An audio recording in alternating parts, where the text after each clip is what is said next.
날도 있고 또 스승의 날, 부부의 날 이런 날이 있어서 가정의 달로 이렇게 보내고 있습니다.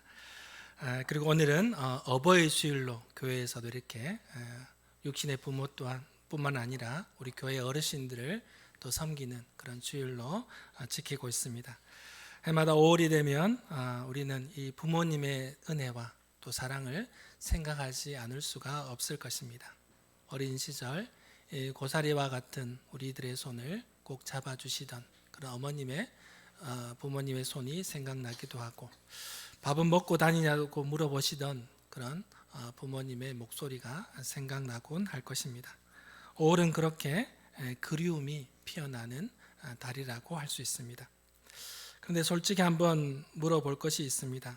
여러분은 정말 부모님의 은혜를 기억하면서 공경하며 부모님을 존경하고 계십니까? 1년에 한 번 어버이날 또 어버이 주일 또 부모님을 생각하고 있지는 않습니까? 우리 교우들 중엔 그런 분들이 없겠지요. 요즘 사회를 보면 우리 마음이 무거워지곤 합니다. 우리나라 노인 빈곤율이 OECD 국가 중에서도 최상위를 기록하고 있습니다.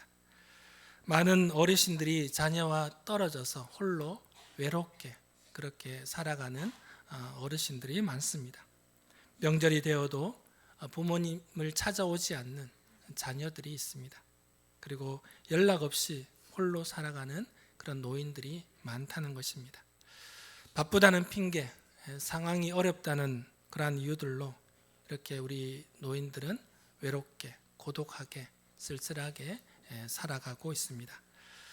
역사학자 아놀드 토인비는 전 세계의 역사를 탐구한 후에 한국에 대해서 매우 특별한 기록을 남겼습니다. 바로 그 기록은 대한민국이 세계에 공헌할 수 있는 아름다운 전통이 하나 있는데 그것은 바로 효라고 그렇게 기록하고 있습니다. 중국이나 일본에도 과거에는 효를 중요시 여겼지만 많이 퇴색되어 버렸고, 또 서양에서는 이 효라는 단어 자체가 정의하기 어려운 그런 형편에 처해 있기 때문에 이 대한민국만이 이 아름다운 전통을 그렇게 계승해 나가고 있다라고 그렇게 그 책에 기록하고 있습니다. 그런데 이 토인비의 찬사가 무색하게도 오늘날 우리 대한민국이 마주하고 있는 현실들은 과연 어떻습니까? 급속한 고령화로 인해서 노인 인구가 급증하다 보니까 사회는 이러한 부담으로 점점 여기고 있습니다. 또 심지어 자녀들조차도 자신의 부모를 모셔야 한다는 그 책임감에서 어떻게든 벗어나려는 그러한 모습들이 짙어지고 있습니다. 전통적인 이 효의 가치가 이 현대화라는 또 개인주의라는 이 파도 앞에서 우리의 아름다운 전통이 힘없이 무너져 가는 것이 오늘 대한민국의 현실이라고 할 수 있습니다. 그러나 성경은 이러한 현상을 결코 가볍게 여기지 않습니다. 신명기 21장 18절 이하를 보면 부모의 말에 순종하지 않고 패역하게 행하는 자식을 성문 앞 장로들에게로 끌고 가서 온 성읍 사람들이 돌로 쳐 죽이라는 그러한 명령을 하고 있습니다. 그래서 이 공동체 내에서의 그런 악을 제해버리라고 그렇게 성경은 말씀하고 있습니다. 이것은 바로 불효가 단순히 개인의 도덕적인 결함이 아니라 바로 공동체의 근간을 흔드는 그런 심각한 죄임을 성경은 우리에게 가르쳐주고 있다는 것입니다. 사도 바울 역시 에베소서 5장과 6장에 보면 그리스도인 가정에서 지켜야 할 의무사항에 대해서 우리에게 기록해주고 있습니다. 아내와 남편, 그리고 부모와 자녀, 그리고 주인과 종의 관계를 분명하게 우리에게 알려주고 있습니다. 그 중에 우리는 오늘 우리가 읽었던 본문 말씀을 통해서 부모 공경에 대해서, 부모님에 대한 순종에 대해서 왜 해야 하는지 3가지 이유를 한번 본문을 통해서 함께 나누고자 합니다. 첫 번째, 부모 공경은 인간의 마땅한 도리이자 옳은 일이기 때문이라고 바울은 우리에게 권면하고 있습니다. 본문 1절을 보실까요? 자녀들아 주 안에서 너희 부모에게 순종하라. 이것이 옳으니라라고 말씀하고 있습니다. 바울은 부모 공경의 이유에 대해서 바로 그것은 옳은 일이기 때문이다라고 우리에게 가르쳐주고 있습니다. 옳다는 말, 이 옳다는 말은 헬라어로 디카이온인데요, 공의롭다, 마땅하다라는 그런 의미를 가지고 있는 단어입니다. 부모를 공경한다는 것은 어떤 고차원적인 행위, 그런 경지에 이른 사람만이 할 수 있는 것이 아니라 인간이라면 누구나 다 마땅히 행해야 할 그런 기본 태도이자 상식에 해당된다라고 우리에게 말씀하고 있는 것입니다. 예로부터 부모에게 효도하는 것은 백행의 근본이다라고 말했습니다. 모든 선한 행실의 시작은 바로 부모를 공경하는 것, 부모 사랑에서 시작된다는 말이죠. 조선시대에도 이러한 시조가 있습니다. 박효관이 지은 시조인데요, 뉘라서 가마귀를 검고 흉타하뒀던고 반포 보온이 그 안이 아름다운가 사람이 저 새만 못함을 못내 슬퍼하노라. 여기서 반포 보온 무슨 뜻인지 알죠? 까마귀가 어릴 때는 어미가 그 새끼에게 먹이를 물에다 주어서 키웁니다. 그러다가 이제 어미가 늙어버리면 그 새가 이제 장성해져서 다시 그 어미 새에게 보답한다는 것이 바로 반포보온이죠. 미물인 이 까마귀도 어미에게 보답을 한다는 것입니다. 하물며 하나님의 형상으로 지음받은 우리는 부모를 공경하는 것이 어떤 대단한 높은 수준에 있는 사람만이 하는 것이 아니라 우리 모두 다가 당연히 해야 할 일이라는 사실을 우리는 기억해야 할 것입니다. 그리고 신학자 칼바르트는 부모에 대해서 이렇게 우리에게 말해줍니다. 부모란 어떤 의미에서 이 지상에서 하나님의 대리자이다라고 그렇게 말하고 있습니다. 바로 이 땅의 하나님이 바로 우리의 부모라는 것입니다. 부모를 공경하는 것이 바로 하나님을 공경하는 것과 같다는 의미입니다. 그리고 부모 공경에는 어떠한 조건이 필요한 것이 아니죠. 부모가 완전하기 때문에 우리가 공경해야 된다는 것도 아니고, 부모가 나의 기대를 충족시켜 주었기 때문에 내가 부모님을 공경한다는 것도 아니고, 부모가 나를 잘 키워 주었기 때문에 내가 부모를 공경해야 한다는 것은 아닙니다. 그냥 부모님을 우리가 순종하고 공경해야 한다는 것입니다. 또한 말씀에는 하나님의 명령이기 때문에 우리가 마땅히 부모님을 공경해야 할 것입니다. 부모에게 교만한 사람, 부모님을 공경하지 못하는 사람은 하나님 앞에서도 하나님의 말씀에도 순종하기 어려워하는 사람입니다. 부모의 권위에 순복할 줄 아는 사람, 순종할 줄 아는 사람이 바로 하나님의 권위, 말씀의 권위에도 겸손하게 순종할 줄 아는 사람이 되는 것입니다.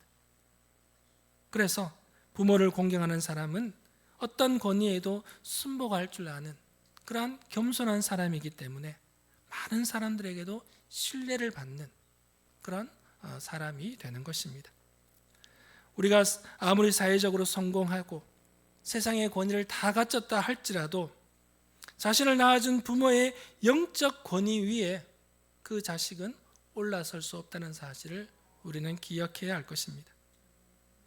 그리고 또한 부모를 대접하는 것은 어떠한 특별한 선심이 아니라 우리 인간이 마땅히 행해야 할 그런 도리임을, 옳은 일임을 기억할 수 있는 우리 믿음의 성도들이 되기를 주님의 이름으로 축원합니다.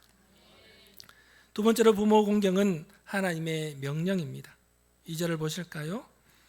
내 아버지와 어머니를 공경하라. 이것은 약속이 있는 첫 계명이니. 부모 공경은 하나님의 명령이라는 것입니다.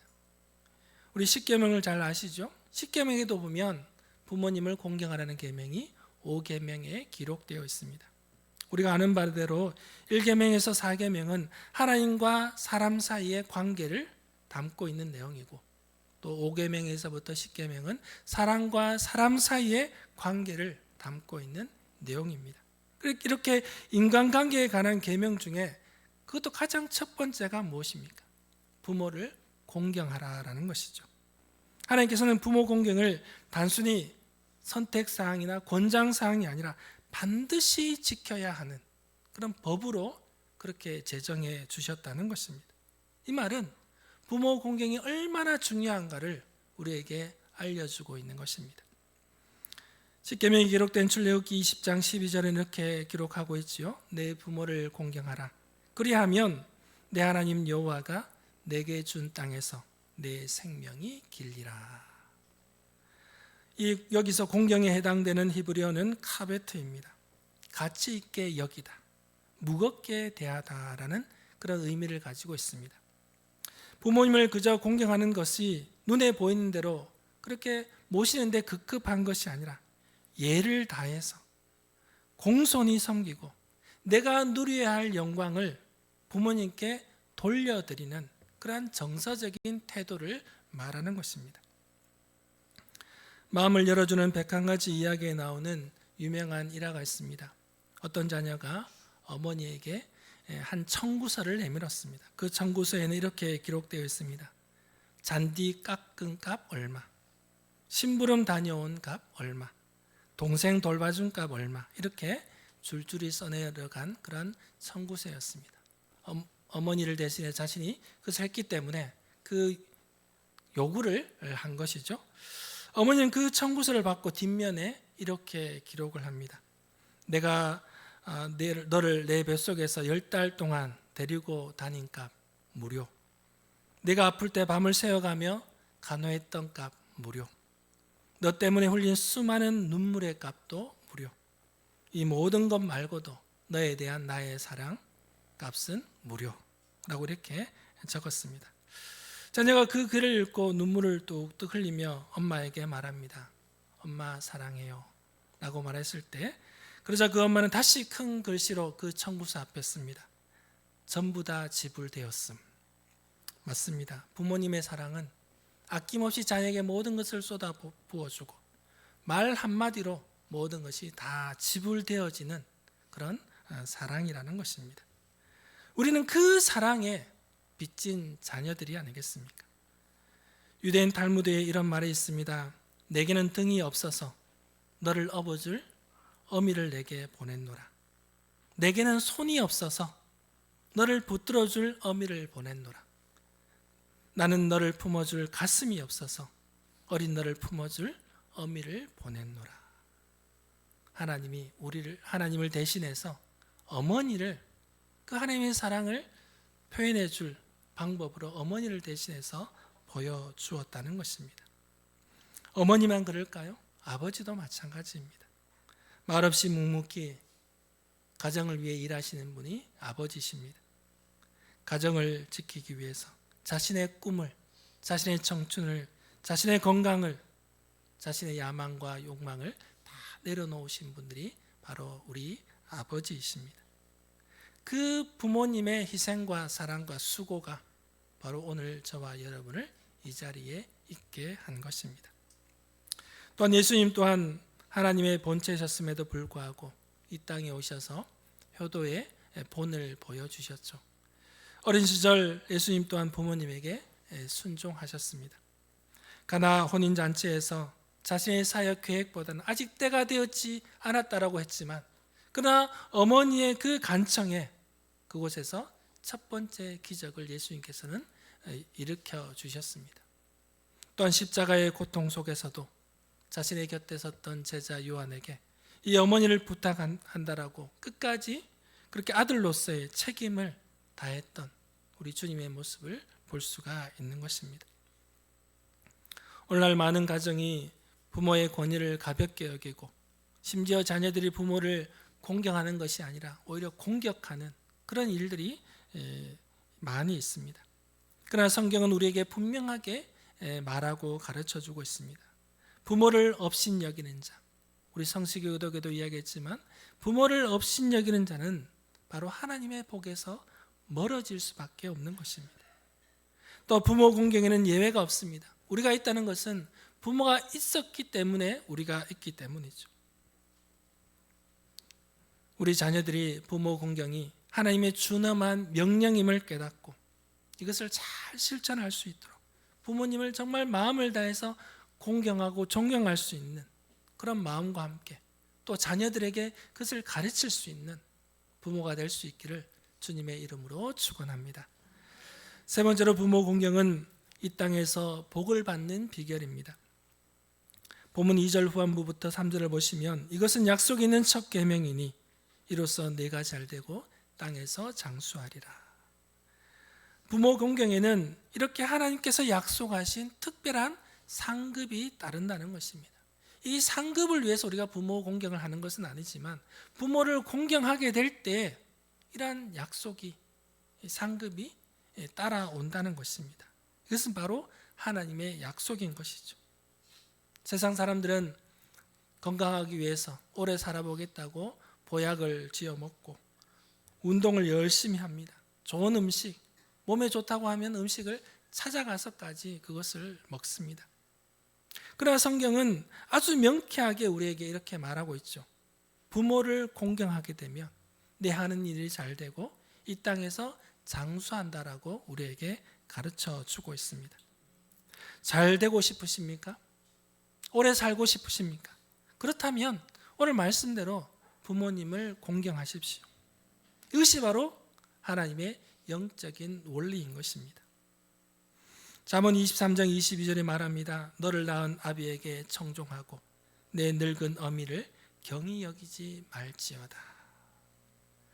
부모가 나이가 많아서 이제 늙어 힘이 없어지면 우리가 어린 시절 바라보았던 그런 부모님의 든든함, 그것이 다 사라지게 되죠. 그러한 모습이 아닐지라도 아비의 말에 순종하고 어머니를 경히 여기지 말라라고 가르치고 있습니다. 늙어서 약하다고 물질이 없다라고 그렇게 무시하지 말라는 것입니다. 모른다라고 그렇게 치부하지 말라는 것입니다. 오히려 더 섬세하게, 더 따뜻하게 그렇게 다 대라는 것입니다. 우리는 흔히들 내가 한 일은 너무 커 보이고 부모의 희생은 당연하게 생각하는 것이 아닙니까? 그러한 우리에게 하나님은 가르쳐 주시죠. 바로 부모를 공경하는 것이 바로 그 은혜를 아는 법이라는 것입니다. 우리가 또한 그 부모가 된다는 것입니다. 영원히 자녀로만 여기 있는 이 시각으로 머무는 것이 아니라 우리도 시간이 지나면 우리 지금 힘이 없고 연약한 부모의 모습이 바로 내가 될 수 있다는 사실을 기억하라는 것입니다. 그렇습니다. 감사를 아는 자녀가 결국 세상에서도 형통한 삶을 살 수밖에 없습니다. 내가 부모를 공경할 때 하나님은 내 삶의 모든 문을 여시고 형통의 복과 이 땅에서 오래 사는 그런 복을 우리에게 허락해 주신다라고 그렇게 말씀을 통해 약속해 주고 있습니다. 이미 세상을 떠난 부모님을 그리워하며 추모한 일은 그것 또한 어렵다고 하지만 그것은 어려운 일이 아닙니다. 쉽게 할 수 있는 일입니다. 그달 하루만 모여서 그것을 기리면 되는 것이죠. 그런데 살아계신 부모님께 계속해서 효도하는 것은 정말 너무나 쉽지 않는 일이죠. 왜냐하면 그 관계에서는 감정의 얽힘이 나타나기 때문입니다. 늘 서로의 뜻이, 서로의 감정이 오가기 때문에 그 시간을 보내기가 쉽지 않다는 것입니다. 그러나 성경은 단호하게 우리에게 가르쳐 줍니다. 디모데전서 5장 8절을 보면 누구든지 자기 친족, 특히 자기 가족을 돌아보지 아니하면 믿음을 배반한 자요 불신자보다 더 악한 자이니라. 친족, 자기 가족, 자기 부모님을 돌보지 않으면 믿음을 배반한 자라고 말하고 있습니다. 그리고 심지어는 불신자보다 더 악한 자라고 말하고 있습니다. 왜? 믿지 않은 사람은 몰라서 못하기 때문에 그렇지만 우리는 알고 있음에도 안 하면 그것이 더 큰 죄악이 되기 때문입니다. 그래서 부모 공경은 단순한 도덕적인 문제가 아니라 바로 하나님과 나와의 관계가 걸린 그런 신앙의 문제임을 우리는 기억해야 할 것입니다. 마지막으로 한 가지 더 말씀을 드립니다. 진정으로 부모님을 사랑하고 존경하고 공경한다면 살아계신 부모님께 가장 귀한 선물, 이 복음을 선물해 드릴 수 있는 그런 믿음의 자녀들이 되기를 원합니다. 아무리 좋은 음식을 대접하고 아무리 비싼 선물을 사드리고 또 자주 찾아뵙는다 할지라도 이 복음, 영원한 생명을 우리 살아계시는 부모님에게 선물하지 못한다면 그것은 정말 우리가 나중에 땅을 치고 후회할 일이 된다는 것입니다. 살아계신 부모님께서 아직 주님을 믿고 영접하지 않았다면 그 예수님을 믿게 하는 것이 우리 부모님에게 최고의 효도임을 우리는 기억해야 할 것입니다. 예수님께서 들려주셨던 부자와 나사로의 비유를 기억하실 것입니다. 불꽃 가운데 고통당하던 부자가 지옥에 가서 그 힘들고 어려운 그런 어려움을 겪으면서 안타까움하는 그런 모습을 기억할 겁니다. 그래서 자신의 남아있는 형제들만이라도 이 지옥에 오지 않게 하기 위해서 아브라함에게 간청하지 않습니까? 이 나사로를 내 집에 보내서 형제 5사람에게 이 지옥에 오지 않고 천국에 오게 할 수 있도록 그렇게 해달라고 그렇게 부탁을 했습니다. 그러나 때는 이미 늦은 것이죠. 우리 주님이 그 말에 이렇게 대답하십니다. 누가복음 16장 31절에 보면 모세와 선지자들에게 듣지 아니하면 비록 죽은 자 가운데서 살아나는 자가 있을지라도 권함을 받지 아니하리라. 이미 모든 것을 우리에게 다 알려주었다는 것이죠. 그런데 지금 죽었다가 살아난 사람이 돌아가서 그 말을 한들 그 사람이 듣지 않는다는 것입니다. 예, 그렇습니다. 나중에 후회하지 않고 지금 살아계신 부모님에게 복음을 전해줄 수 있는 우리 믿음의 성도들이 되기를 축원합니다. 부모님에게 이 구원의 확신을 심어줄 수 있기를 축원합니다. 그래서 오늘 이 자리에서 우리가 한번 결단하기를 원합니다. 감정의 관계가 있기에 부모님을 공경하는 일이 결코 쉬운 일이 아니지만 그러나 최선을 다해서 부모님을 공경하겠다라고 그렇게 결단하십시다. 그리고 살아계신 부모님이 계신다면 이 해가 지나기 전에 부모님에게 꼭 복음을 구원의 확신을 심어주겠다라고 그렇게 결단하시기 바랍니다. 이 결단이 여러분의 가정에 많은 하나님의 복을 불러일으켜 줄 줄로 믿습니다. 모든 일이 잘 되고 또 땅에서의 장수의 복이 또 물질의 복이 우리 성도들에게 있게 될 줄로 믿습니다. 일생을 살아가는 동안 부모님을 공경하며 또 하나님이 주신 복을 누리며 아름다운 믿음의 가정을 이루어가는 우리 목양의 모든 성도들이 되기를 주님의 이름으로 축원합니다. 아버지 하나님 감사합니다. 또 어버이 주일을 보내며